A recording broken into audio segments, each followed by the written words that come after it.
मेरे दोस्तों, बेलियो ते बुजुर्गो, दास्तान हीर रांझा इस दास्तान दी फरमाइश करते ने।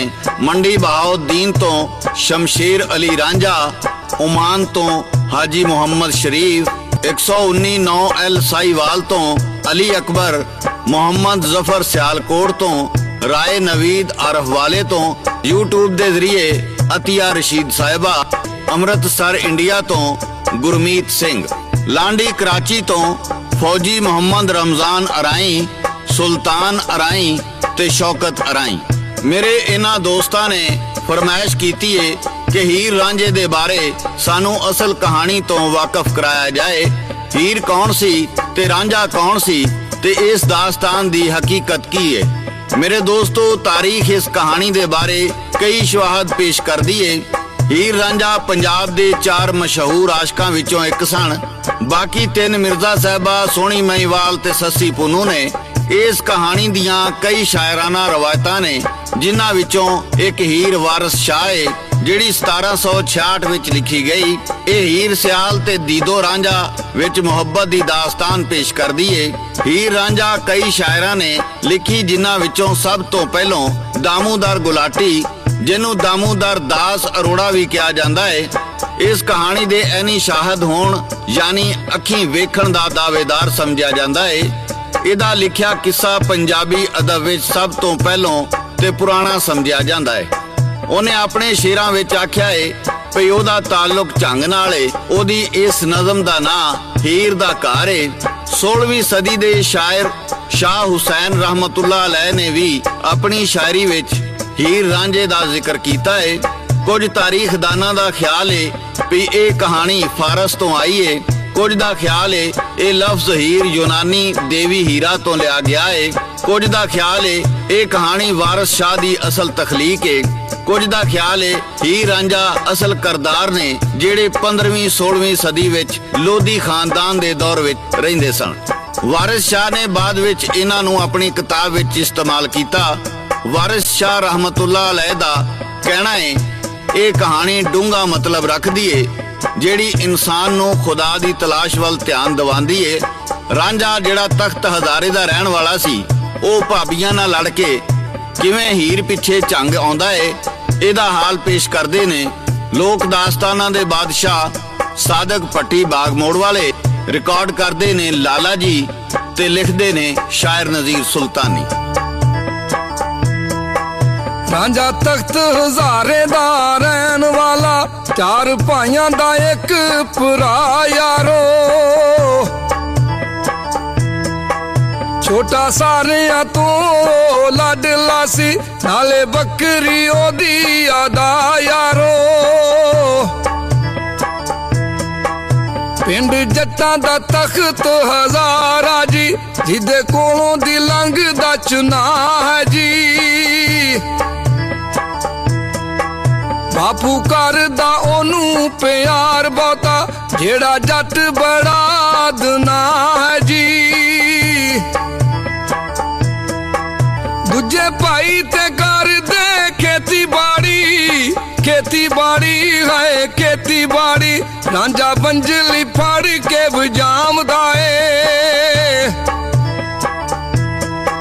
बस खाना पीना ओदा चंगा यारो, जेड़ा एक भी टका ना कुमावदा है। मौजू चौधरी दासी पुत रांझा, वाल लम्मे ते सोना मुखदा है। रवे मौज दे बिच दिने राती, ओनू पता नहीं किसे दुख दा है। बाप मरन दी होई सी देर थोड़ी, ओदा झगड़ा भाइयां नाल होया। वंड खेतां दी तो नाराज होए, फिर वेड़े दे विच वबाल होया। जिथे भाबियां मेने रांझड़े नू, नहीं रोटी ते टुकर पकावना जी। लया हीर सियाल वे ਕੇ ਤੂੰ ਜੇ ਦੁੱਧ ਤੇ ਮੱਖਣ ਤੂੰ ਖਾਵਣਾ ਜੀ। ਲੜ ਭਾਬੀਆਂ ਨਾਲੋਂ ਰਵਾਨਾ ਹੋਇਆ ਹੈ ਰਵਾਨਾ ਹੋਇਆ ਘਰ ਝੰਗ ਦੇ ਵੱਲ ਉਹ ਮੂੰਹ ਯਾਰੋ। ਹੱਥ ਬੰਜਲੀ ਤੇ ਲੱਕ ਲਾਚਾਇਓ ਦੇ ਛੱਡੀ ਤਖਤ ਹਜ਼ਾਰੇ ਦੀ ਜੂ ਯਾਰੋ। ਉਹ ਕੰਡੇ ਚ ਨਾ ਦੇ ਆ ਬੈਠਾ ਬੇੜੀ ਬਾਲੜੇ ਨਾਲ ਸਵਾਲ ਕਰਦਾ। ਪਾਈਆਂ ਕੱਢਿਆ ਲੜ ਕੇ ਘਰੋਂ ਮੈਨੂੰ ਹੋ ਕੇ ਦੁਖੀ ਉਹ ਜਿਗਰ ਮਲਾਲ ਕਰਦਾ। ਮੇਰੇ ਦੋਸਤੋ, ਰਾਂਝਾ ਪਿਓ ਦੇ ਮਰਨ ਤੋਂ ਬਾਅਦ ਭਾਈਆਂ ਤੇ ਭਰਜਾਈਆਂ ਨਾਲ ਲੜ ਕੇ ਤਖਤ ਹਜ਼ਾਰਾ ਛੱਡ ਕੇ ਝੰਗ ਵੱਲ ਟੁਰ ਪਿਆ। ਕਿਉਂ ਜੇ ਉਹਦੀਆਂ ਭਰਜਾਈਆਂ ਨੇ ਮੇਣੇ ਮਾਰੇ ਸਨ ਤੇ ਆਖਿਆ ਸੀ ਸਾਡੇ ਕੋਲੋਂ ਵੇਲੜ ਦੀਆਂ ਰੋਟੀਆਂ ਨਹੀਂ ਪਕਾਈਆਂ ਜਾਂਦੀਆਂ। ਜੇ ਏਡਾ ਹੀ ਵਿਹਲੇ ਰਹਿ ਕੇ ਖਾਣ ਦਾ ਸ਼ੌਕ ਏ ਤੇ ਜਾ ਝੰਗ ਸਿਆਲਾਂ ਦੀ ਹੀਰ ਵਿਆਹ ਕੇ ਲੈ ਆ। ਜਦੋਂ ਉਹ ਦਰਿਆਏ ਚ ਨਹਾ ਤੇ ਅਪੜਿਆ ਤੇ ਸ਼ਾਮ ਹੋ ਗਈ ਸੀ ਤੇ ਰਾਂਝੇ ਦੇ ਪੱਲੇ ਇੱਕ ਤੇਲਾ ਨਹੀਂ ਸੀ। ਪਾਰ ਜਾਣ ਵਾਲੀ ਬੇੜੀ ਵੀ ਆਖਰੀ ਸੀ। ਰਾਂਝਾ ਮਲਾਹ ਦੇ ਤਰਲੇ ਕਰਦਾ ਏ ਭਈ ਮੈਨੂੰ ਪਾਰ ਲੈ ਜਾ। ਮਲਾਹ ਕਹਿੰਦਾ ਏ ਤੇਰੇ ਕੋਲ ਤੇ ਤੇਲਾ ਵੀ ਨਹੀਂ, ਮੈਂ ਤੈਨੂੰ ਕਿਵੇਂ ਪਾਰ ਲੈ ਜਾਵਾਂ। ਰਾਂਝਾ ਆਖਦਾ ਏ ਮੇਰੇ ਭਾਈਆਂ ਨੇ ਮੈਨੂੰ ਲੜ ਕੇ ਘਰੋਂ ਕੱਢ ਦਿੱਤਾ ਏ। ਆਖਰਕਾਰ ਮਲਾਹ ਰਾਜ਼ੀ ਹੋ ਜਾਂਦਾ ਏ ਤੇ ਰਾਂਝਾ ਬੇੜੀ ਵਿੱਚ ਬਹਿ ਕੇ ਦਰਿਆਓਂ ਪਾਰ ਚਲਾ ਜਾਂਦਾ ਏ। ਉਹ ਇੱਕ ਬਾਗ ਵਿੱਚ ਜਾਂਦਾ ਏ ਜਿੱਥੇ ਇੱਕ ਰੰਗਲਾ ਪਲੰਗ ਡੱਠਾ ਸੀ। ਥੱਕਿਆ ਹਾਰਿਆ ਗਮਾਂ ਨਾਲ ਚੂਰ ਰਾਂਝਾ ਉਸ ਪਲੰਗ ਤੇ ਜਾ ਕੇ ਸੌਂ ਜਾਂਦਾ ਏ। ਉਹ ਬਾਗ ਸਿਆਲਾਂ ਦੇ ਚੌਧਰੀ ਚੂਚਕ ਦਾ ਸੀ ਤੇ ਪਲੰਗ ਉਹਦੀ ਧੀ ਹੀਰ ਦਾ ਸੀ, ਜਿਹਦਾ ਅਸਲ ਨਾਂ ਇੱਜ਼ਤ ਬੀਬੀ ਸੀ, ਜਿਹੜੀ ਬੜੀ ਖੂਬਸੂਰਤ ਸੀ। ਜਦੋਂ ਹੀਰ ਸਵੇਰੇ ਆਪਣੀਆਂ ਸਹੇਲੀਆਂ ਨਾਲ ਬਾਗ ਵਿੱਚ ਸੈਰ ਕਰਨ ਆਈ ਤੇ ਉਹਦੀਆਂ ਸਹੇਲੀਆਂ ਨੇ ਹੀਰ ਨੂੰ ਦੱਸਿਆ ਭਈ ਉਹਦੇ ਪਲੰਗ ਤੇ ਇੱਕ ਨੌਜਵਾਨ ਸੁੱਤਾ ਏ। ਹੀਰ ਗੁੱਸੇ ਨਾਲ ਇੱਕ ਦਰਖਤ ਤੋਂ ਛਮਕ ਤੋੜ ਕੇ ਕਹਿੰਦੀ ਏ ਕਿਹਦੀ ਜੁਰਤ ਏ ਮੇਰੇ ਪਲੰਗ ਤੇ ਆ ਕੇ ਸੌਂ ਜਾਵੇ, ਇਹਨੂੰ ਤੇ ਮੈਂ ਪੁੱਛਣੀ ਆ। ਜਦੋਂ ਹੀਰ ਪਲੰਗ ਦੇ ਨੇੜੇ ਆਈ ਤੇ ਛਮਕ ਮਾਰਨ ਲੱਗੀ ਤੇ ਸੋਚਿਆ ਪਹਿਲੋਂ ਮੈਂ ਇਹਨੂੰ ਜਗਾ ਤੇ ਲਵਾਂ, ਐਵੇਂ ਕੋਈ ਰਾਹੀ ਮੁਸਾਫਰ ਨਾ ਕੁੱਟਿਆ ਜਾਏ। ਜਦੋਂ ਹੀਰ ਨੇ ਰਾਂਝੇ ਦੇ ਮੂੰਹ ਤੋਂ ਕੱਪੜਾ ਚੁੱਕਿਆ ਤੇ ਵੇਖ ਕੇ ਹੈਰਾਨ ਹੋ ਗਈ ਤੇ ਕਹਿਣ ਲੱਗੀ ਇਹ ਤੇ ਉਹੀ ਰਾਂਝਾ ਏ ਜਿਹੜਾ ਮੇਰੇ ਖਾਬਾਂ ਵਿੱਚ ਆਉਂਦਾ ਏ। ਹੀਰ ਰਾਂਝੇ ਨੂੰ ਜਗਾਉਂਦੀ ਏ। ਰਾਂਝਾ ਜਦੋਂ ਅੱਖੀਆਂ ਖੋਲਦਾ ਏ ਤੇ ਹੀਰ ਨੂੰ ਵੇਖ ਕੇ ਕੀ ਕਹਿੰਦਾ ਏ ਸਾਦਕ ਪੱਟੀ ਪੇਸ਼ ਕਰਦਾ ਏ ਤੇ ਸ਼ਾਇਰ ਨਜ਼ੀਰ ਸੁਲਤਾਨੀ ਲਿਖਦਾ ਏ। ਰਾਂਝਾ ਜਦੋਂ ਚਨਾ ਤੋਂ ਪਾਰ ਆਇਆ ਹੋਇਆ ਥੱਕ ਕੇ ਚੱਕਣਾ ਚੂਰ ਸੀਓ। ਲੈ ਕੇ ਗਮ ਉਹ ਆਪਣੇ ਦਿਲ ਅੰਦਰ ਹੋਇਆ ਭਾਈਆਂ ਤੋਂ ਅੱਜ ਤਾਂ ਦੂਰ ਸੀਓ।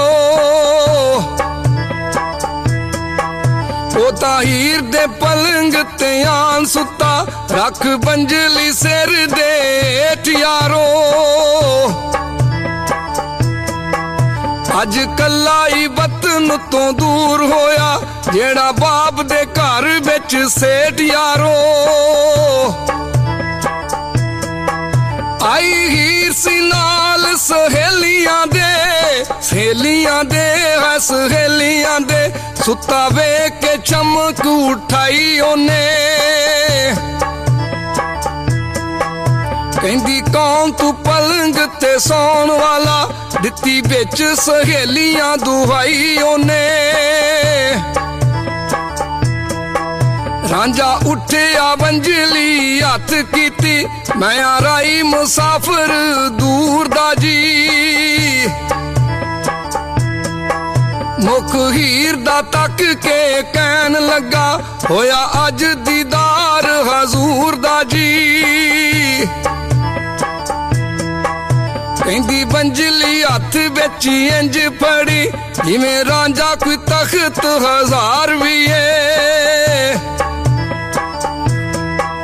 ਹੀਰ ਆਖਿਆ ਕਿੱਥੋਂ ਦਾ ਤੂੰ ਰਹਿਣ ਵਾਲਾ, ਮੈਨੂੰ ਸ਼ੱਕੋਂ ਲੱਗਦਾ ਬਿਮਾਰ ਵੀ ਏ। ਰਾਂਝੇ ਆਖਿਆ ਮੈਨੂੰ ਤੂੰ ਪਛਾਣ ਹੀਰੇ, ਮੇਰੇ ਖਾਬਾਂ ਦੇ ਵਿੱਚ ਤੂੰ ਆਮਦੀ ਸੈਂ। ਛੰਨਾ ਚਾਂਦੀ ਦਾ ਮੱਖਣਾ ਨਾਲ ਭਰਿਆ, ਹੱਥੀ ਕੁੱਟ ਕੇ ਚੂਰੀ ਖੋਵਾਮ ਦੀ ਸੈ। ਇੱਕ ਦੂਜੇ ਦੀ ਜਾਣ ਪਛਾਣ ਹੋਈ, ਅੱਖਾਂ ਚਾਰ ਹੋਈਆਂ ਤੇ ਪਿਆਰ ਹੋਇਆ। ਕੀਤੇ ਕੌਲ ਕਰਾਰ ਤੇ ਯਾਰ ਬਣ ਗਏ, ਰਾਂਝਾ ਚਾਕ ਬਣਨ ਲਈ ਤਿਆਰ ਹੋਇਆ। ਜਾ ਕੇ ਬਾਪ ਦੇ ਕੋਲ ਉਹਨੂੰ ਪੇਸ਼ ਕੀਤਾ, ਕਹਿੰਦੀ ਚਾਕ ਮੈਂ ਰੱਖਿਆ ਬਾਪ ਲਾਵੇ।